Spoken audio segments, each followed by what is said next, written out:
Here with Todd McShay. Todd, with 4 picks in the top 38, what positions do you think that the Jets should focus on with those 4 picks?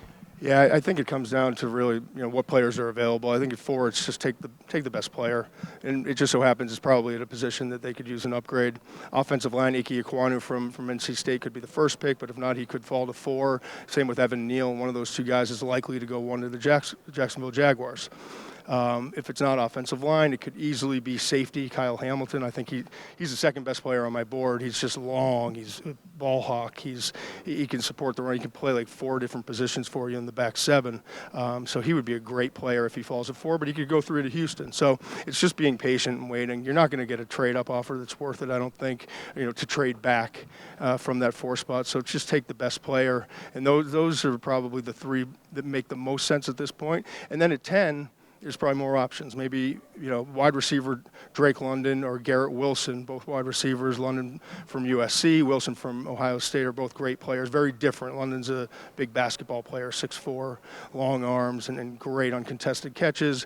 Wilson is kind of like a CeeDee Lamb, where he's so good when the ball's in the air and adjusting to it. So receiver could go there. You could get Derek Stingley if they're comfortable with kind of his approach the last couple of years out of LSU, but his 2019 tape's as good a tape as you'll see on a cornerback in the last probably 5-6 years. So there's players. There's certainly players. It's just about finding the best player there and what everyone else does in front of you. Having 2 top 10 picks, the draft capital that Joe Douglas has, what does that do for the organization and the trajectory of it potentially? Well, you got to love what happened. I mean, you got 4 starters from last year. You got obviously Zach at quarterback. You got your offensive tackle and Vera Tucker. Elijah Moore at the wide receiver position comes in, has a great year. He led the team in receiving yards, I believe.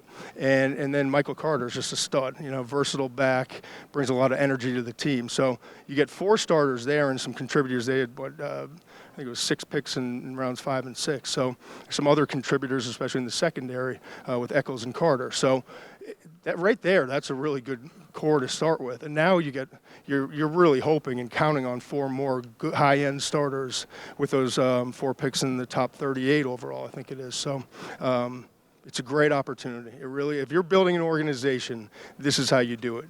You sell off Jamal Adams, as great of a player as he was, but he wasn't happy.